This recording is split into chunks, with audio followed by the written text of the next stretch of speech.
Hi all, it's me jugaad. അപ്പോൾ ഇന്ന് നമ്മൾ സൺമൂൺ വാലി ബോട്ടിംഗ് സെൻറ്ററിലേക്കാണ് കേട്ടോ വന്നിട്ടുള്ളത്.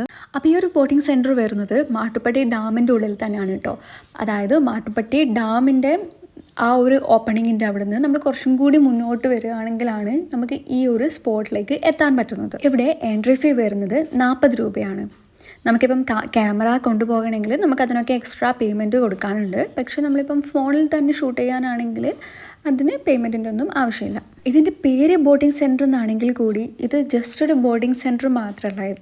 ഇതിൻ്റെ ഉള്ളിൽ ഒരുപാട് പ്ലേ ഏരിയ, അതുപോലെ ഗാർഡൻ, അങ്ങനെ കുറേ ചെറിയ ചെറിയ ഐറ്റംസൊക്കെ ഇവർ സെറ്റ് ചെയ്തിട്ടുണ്ട്.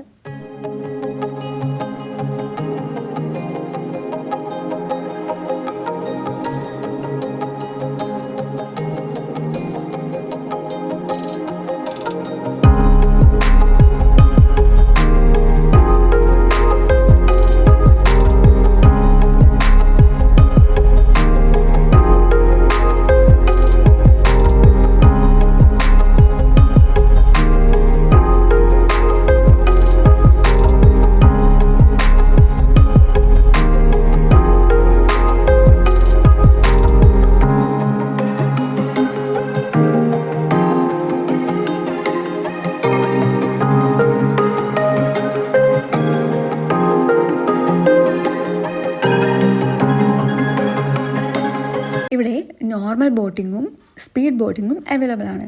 അതിൽ നോർമൽ ബോട്ടിൽ മീൻസ് ഒരു ഹൗസ് ബോട്ട് പോലെ എനിക്ക് ഉണ്ടാവുക. അപ്പോൾ അതിൽ ലോവർ ഡെക്കും അപ്പർ ഡെക്കും ഉണ്ടാവും. ഈ ലോവർ ഡെക്കിൽ റേറ്റ് വരുന്നത് 150 ആണ്. അപ്പർ ഡെക്കിലാണെങ്കിൽ 250 ആണ് റേറ്റ് വരിക.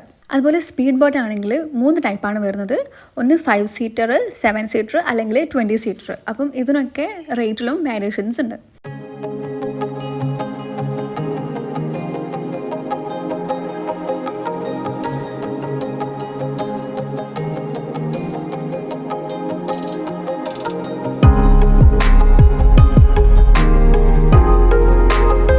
ഇവിടെ നിന്നുള്ള വ്യൂ ഒരു രക്ഷയുണ്ടായിരുന്നില്ല കേട്ടോ. അടിപൊളിയെന്ന് വെച്ചാൽ അടിപൊളിയായിരുന്നു.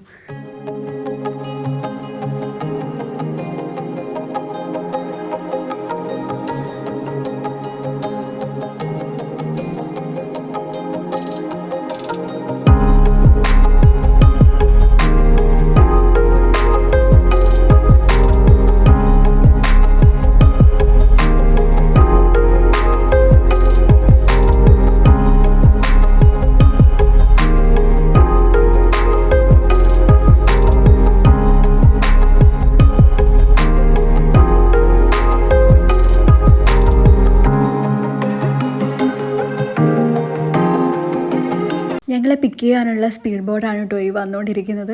അങ്ങനെ ഞങ്ങൾ ലൈഫ് ജാക്കറ്റൊക്കെ ഇട്ട് ഞങ്ങളുടെ ബോട്ടിംഗ് സ്റ്റാർട്ട് ചെയ്തു. ഏകദേശം ഒരു 15 മിനിറ്റാണ് കേട്ടോ ഈ ഒരു ബോട്ടിങ്ങിൻ്റെ ഡ്യൂറേഷൻ വരുന്നത്.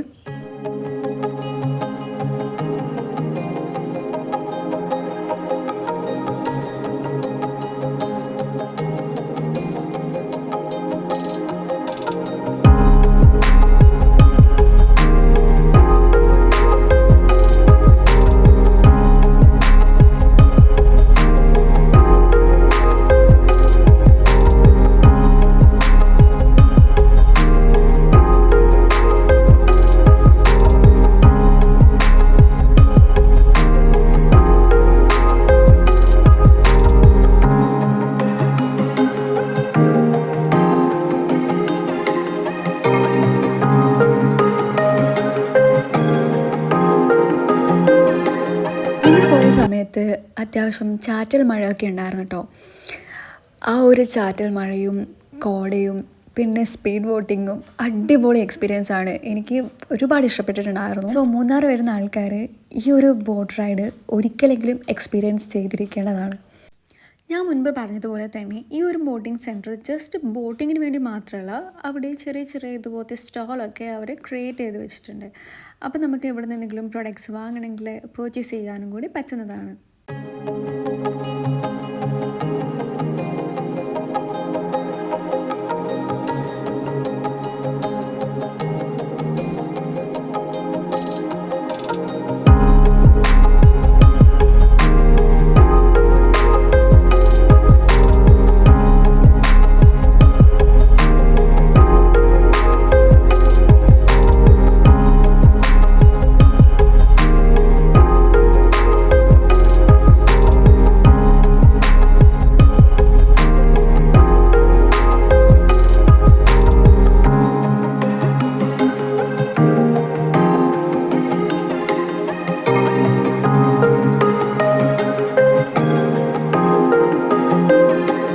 സംഭവം എനിക്ക് കുറച്ച് ഇൻട്രസ്റ്റിംഗ് ആയിട്ട് തോന്നിയിട്ടുണ്ടായിരുന്നു. അതായത് നമുക്കിപ്പം ഓരോരോ പ്ലേസിൽ പോവുകയാണെങ്കിൽ നമുക്ക് ഇതുപോലത്തെ ഒരു കാർഡ് വാങ്ങി ആ ഒരു പ്ലേസിൻ്റെ പേരുള്ള ഒരു കാർഡ് വാങ്ങി നമ്മൾ ഇതുപോലെ വോളിൽ ഒട്ടിച്ച് വെക്കുകയാണെങ്കിൽ നമുക്കതൊരു മെമ്മറി പോലെ കീപ്പ് ചെയ്യാൻ പറ്റുന്നതാണ്.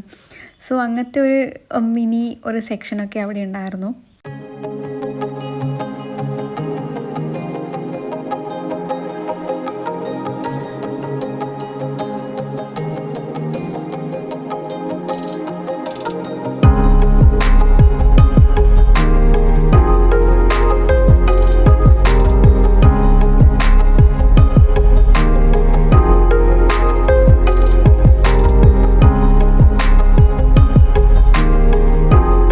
അപ്പോൾ ഇത്രയൊക്കെയല്ലോ കേട്ടോ ഇന്നത്തെ വീഡിയോ എല്ലാവർക്കും ഇഷ്ടമായിട്ടുണ്ടാകുമെന്ന് കരുതുന്നു. ഇഷ്ടമായിട്ടുണ്ടെങ്കിൽ ലൈക്ക് ചെയ്യുക, സബ്സ്ക്രൈബ് ചെയ്യുക.